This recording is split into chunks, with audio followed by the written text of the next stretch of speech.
Yes, everyone, it's John back again. And listen, this is my prediction video. I know Michael done his yesterday, so there's a few surprises thrown in mine. I think you'll find that as well.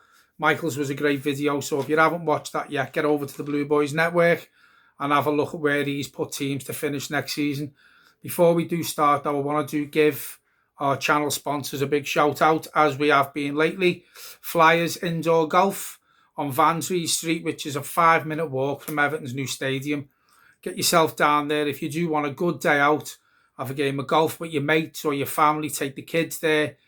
Great selection of beers and other drinks, and the food apparently is brilliant as well. So get online, get yourself booked in, and I'm sure Matt and the staff, who are fantastic by the way, will sort you out. Right, so let's start with this prediction video. As I say, there is a few surprises. So I'm going to go for Liverpool to be back-to-back Premier League champions.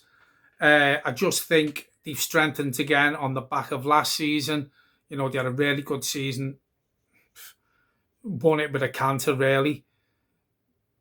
Other teams having injuries and, you know, Arsenal's lack of centre-forward didn't help. But I think we've got to admit Liverpool were worthy winners last season, and they brought some quality in to build on that as well. You know, I think it's Fabian Hertz, whatever his name is. He brought Frimpong in. They have lost Trent Alexander-Arnold, but I think if Liverpool can get another centre forward over the line, they're going to take some beating next season. So I do have Liverpool as champions again. I tip Chelsea to be runners-up. Listen, Chelsea have been playing in this Club World Cup, and, you know, it will affect some teams going into next season, obviously, because the way you look at it, they've either had a long season or their season started early. But again, Chelsea have strengthened and they've been able to make changes each game that they've played in that Club World Cup. So I do think they're going to be too strong for the other teams who were chasing Liverpool. And listen, Maresca had a great season last season coming from Leicester. I was unsure how he would do with a big club like Chelsea, no disrespect to Leicester, but yeah, he's brought quality in, and he already had quality, so he's added to that. And I do think they will push Liverpool close next season. I just think they may just fall short, but I do think they'll give them a good run. I actually tipped Newcastle to finish third. Now, that depends a lot on if they can keep Isak. He has been linked with a move away. There's rumours going around that Newcastle are looking to make him their highest paid player, I think, in the history of the club, which whatever deal they give him is fully deserved because he scores goals for fun. He's an all-round centre-forward. Looks the finished article already. And listen, they've got a great manager. You know, I've always admired Eddie Howe for the job he's done. He's done a good job at Bournemouth. Then he stepped up again to Newcastle, and I do think they have another good season next season. I think they've got Champions League football, so they are going to have to strengthen. It looks like they are going to get Anthony Elanga, which, I mean, for 55 million, whether he's worth that or not is another debate, but, you know, he improves them, and, you know, you look at him and you look at Gordon, you've got Gameres, I've mentioned Isak, Dan Burn at the back. I think he's just signed another contract. So they're a solid team, Newcastle. So, yeah, I do tip Newcastle to finish third. Fourth, I go with Man City. I've watched them in the Club World Cup and they look very shaky at the back. And again, this could, playing in that competition could have repercussions for them in the Premier League. I know Chelsea did. But you look at how many Chelsea have brought in compared to Man City. I know they've done a lot of their business in the January transfer window, but I think they would have finished better last season, only for Rodri being out, and then obviously Haaland was out for quite a few games last season as well. Rodri's back. They have to keep Haaland fit if they want to challenge Liverpool. It's the defence that worries me for Man City. So, yeah, I think Man City probably finish around fourth. And I possibly think next season, maybe Pep's last season as well at Man City. So we'll see how that goes. Fifth, I have Arsenal. under Arteta, they have been the nearly men. Arsenal, they just haven't had it in them to really make that final push to win the league. And, you know, you listen to TalkSport and you listen to the Arsenal fans on social media and they're crying out for a centre forward. I think that was their big fall down last season, a centre forward. They still haven't brought one in.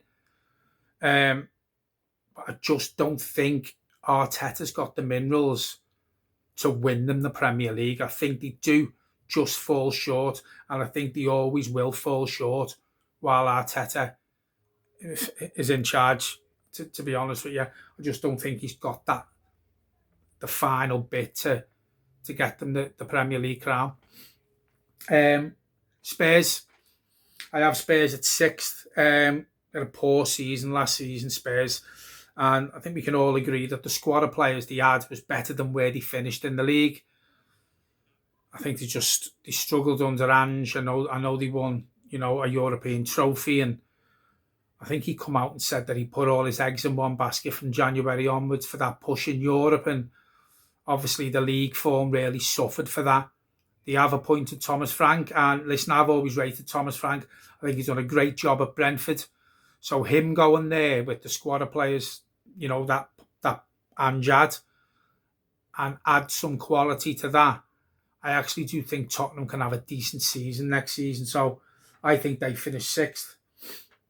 Villa's a funny one. I know Michael said this on his one. Again, I rate their manager Emery really, really highly. I think he's done a great job since he's gone to Aston Villa. He's qualified them for the Champions League. They've got good players there. You know, I don't understand why Ollie Watkins doesn't get more game time. I think he's being linked with Man United today.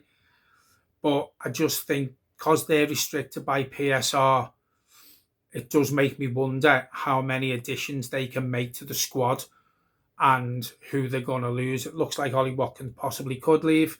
As Michael said, Anana's being linked with a move away as well. So it's going to be I think it's going to be a funny season for Aston Villa next season.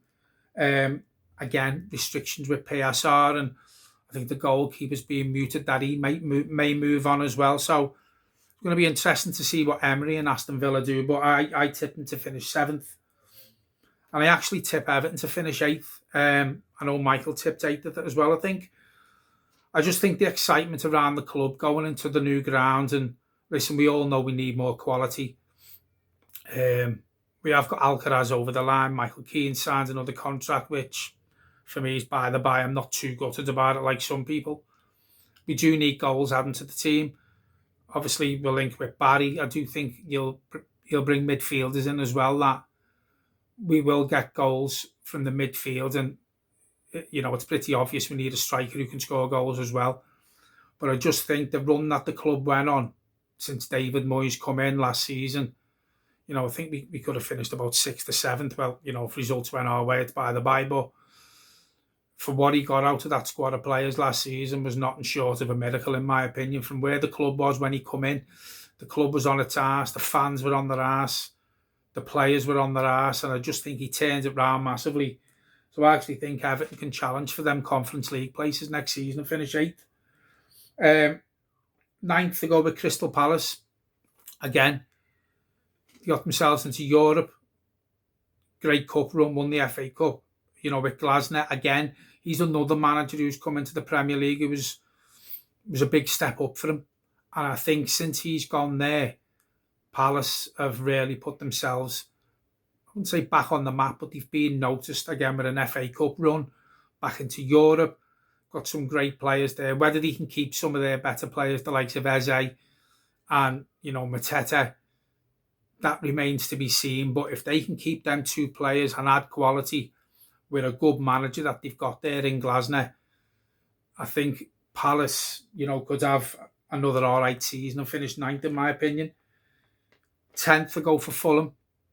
Again, another ex-manager of Everton, Marco Silva, has done a great job there. He has had them in Europe before. I don't think he qualified last season for Europe, but they've got some quality there. And I think Marco Silva's the sort of manager, since he's gone to Fulham, he's got the best out of the squad of players, and they will add more players. And as I said, they have got some really, really good individuals And again, I rate Marco Silva. I know he left Everton under a bit of a cloud, and towards the end of his tenure at Everton, he really struggled. But since he's gone to Fulham, I think he's proved that he can do a job in the Premier League. And, he impressed me last season, Marco Silva. And yeah, I fancy Fulham to have another okay season. As I said, with Palace, I think Fulham, will finish mid-table. I'm looking at 10th, which you ask a Fulham fan, they probably want to be higher than that. But listen, the competition's bad. Not bad. The competition's big in the Premier League now. There's teams strengthening, and you look at Everton, and Fulham, and there's sort of, since Moyes has come in, there was sort of, same sort of results, same sort of league position and stuff like that. So, yeah, I do think they'll have a good season for them. Forest is a funny one. And I heard Michael say on his video, depends what the relationship that Nuno's got with, I think it's Marinakis. He's a loose cannon, Marinakis, and there was rumours going around that he was going to pull the plug on Nuno at the end of last season, but it looks like they are sticking with him. Looks like they're going to lose Alanga, but they've still got some quality there. They've got Hudson-Odoi, who looks like he's going to sign another contract. They really impressed me last year. Forest really, really impressed me. Early on in the season, people were talking about the unimaginable and them winning the league. But they did tail off a bit. I think since the defeat by Everton at the City ground, this season sort of hit a brick wall, really. I think since the defeat by Everton, the late goal by Decore. Again, I said it before, it does depend on what relationship the manager and the owner are going to have, because, it was well publicised. He went on the pitch and he had a go at him in public, which I don't really like. So Forest will be an interesting one, but I tipped them to finish 11th. Brighton. Looks like Brighton are going to lose a good few quality players. Michael said they've got, Matoma there. Can you count on Welbeck? He's another year older now. But again, he's another manager who went there, Hertler, who went into Brighton. We've always spoke about Brighton on here, that a lot of clubs aspire to be like Brighton because they buy young and they sell players for a big profit. They sold quite a few to Chelsea. It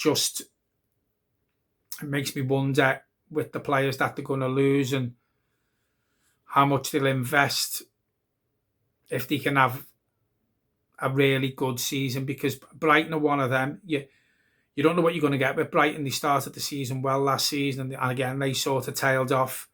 So it's going to be interesting, Brighton. But again, another mid-table finish for me, 12th. Bournemouth. I really rate Bournemouth. Their manager, Areola, yeah, he was linked with the Tottenham job, and I'm sure his buyout clauses for something like £1 million. But he's really impressed me since he went there. They've got some great players, but it looks like quite a few of their players are leaving or have already left. Kluivert's still there.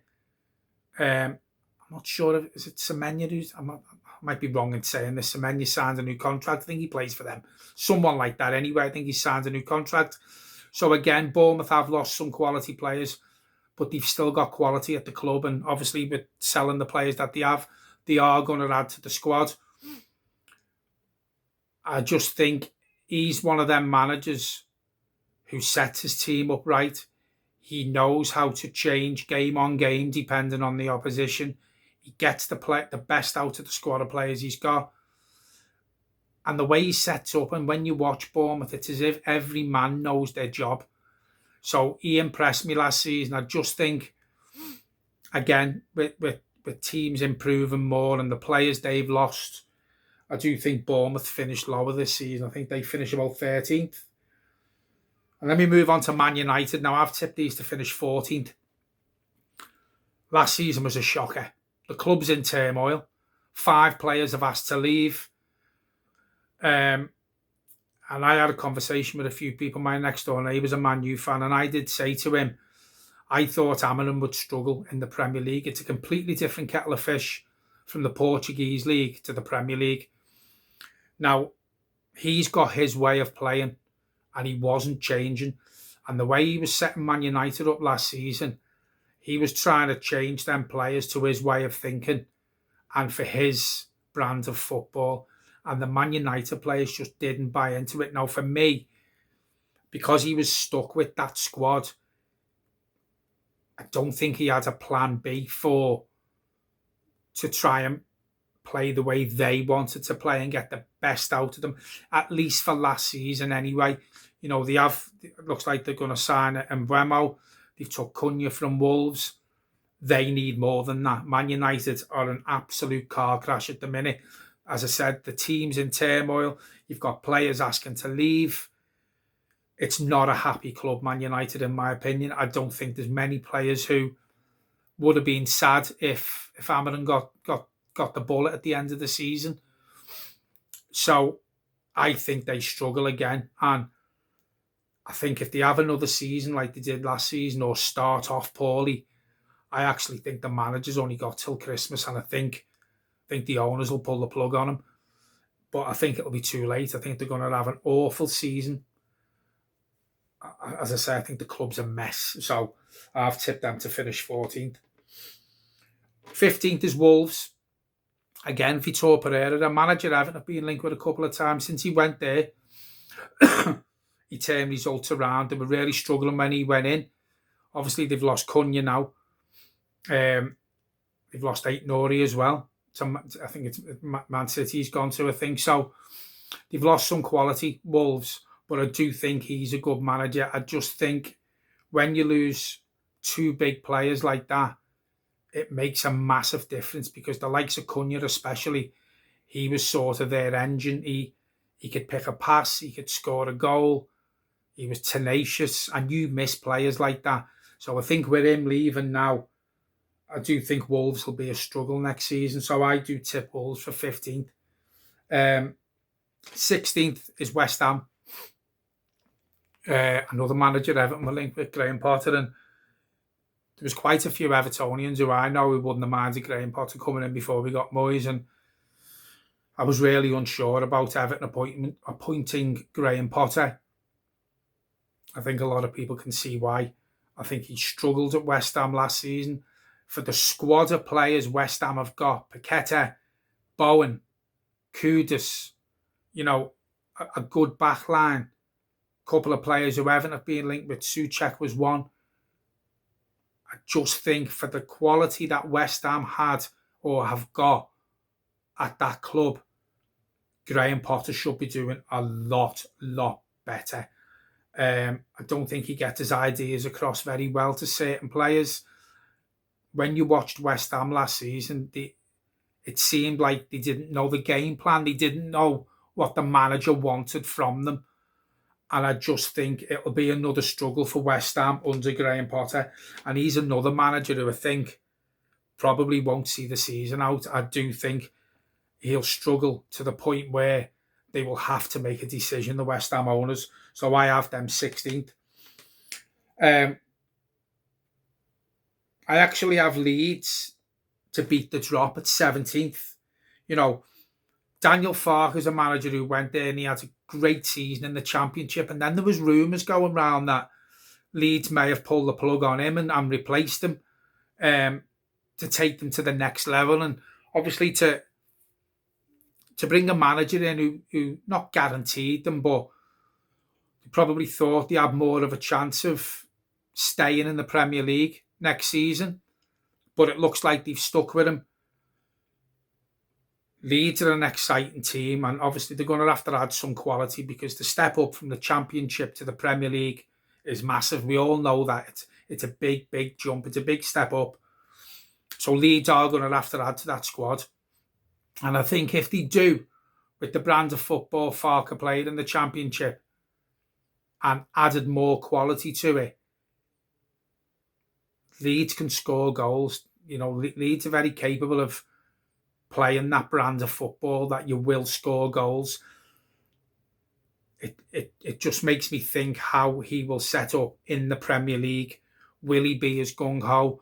Will he be as exciting to watch? And I think that all comes down to what sort of players they bring in. But I do think Leeds finish fourth bottom in 17th. First team who I think I'm going to mention who I think will get relegated is Brentford. Now, I couldn't speak highly enough when I talked about Tottenham and Thomas Frank, but they've brought a manager in who was on the backroom coaching staff already. The set piece coach. Now, I don't think he's ever been a manager. And then you look at the players that they've lost. It looks like they're losing Norgard to Arsenal. Looks like they're going to lose Mbeumo. If they lose Wissa, that's an absolute car crash. If he stays, maybe they might just stay up. But I just think that the way the manager's gone and they've lost some of their big players, and no disrespect to Keith Andrews, we don't know, he might do really well. I just don't see it. I really do think Brentford are going to struggle next season. I think they finished 18th at bottom. 19th to go for Burnley. Best defensive record in the Championship last season. An unbelievable defensive record in the Championship last season, let's say. Don't know whether you can set up like that in the Premier League to just defend and hit teams on the break. It's a big step up. Scott Parker is really going to have to try and change the way Burnley play this season from the way they played in the Championship. They've signed Kyle Walker today, which brings a bit of experience into the back line. A back line that, again, as I say, done really well last season. I just don't think the way they set up in the Championship, if Scott Parker tries to set up like that in the Premier League, it won't work. And I just don't see Burnley scoring enough goals to stay in the Premier League. And that takes me to rock bottom. And this is no disrespect to Sunderland. Everton and Sunderland have got a great respect for each other, and it all comes from poor little Bradley. Obviously, they had a good season last season in the Championship. Again, the step up is massive, and Sunderland are going to have to spend a lot of money and bring a lot of quality in if they want to stay in the Premier League next season. And when you look at the teams outside the bottom three, I do think that they're going to have far too much for the likes of Sunderland to finish outside the relegation zone. I honestly do think Sunderland really struggle next season. And again, it's no disrespect. I'm made up for them. They deserve to be in the Premier League. They're a big club, Sunderland. They are a big club. Great following home and away. It's a different kettle of fish, and I just think they're going to really struggle next season. So I do have Sunderland to prop the rest of the Premier League up. Yeah, and that's my predictions for the next season coming. I'm sure Michael will have a few things to say, as well as some of yous on here and some of our subscribers from other clubs. Whether they agree or disagree will, remains to be seen. But yeah, I'm going to leave it there. Don't forget, hit the like and the subscribe button. Channel's flying lately. And as I said before, thank you very much to our new sponsors, which is Flyers Indoor Golf. Get on the website, book yourself a day out and get down there, and I'm sure Matt and all the staff will look after you. I will be back soon. Thanks for watching. Cheers, folks.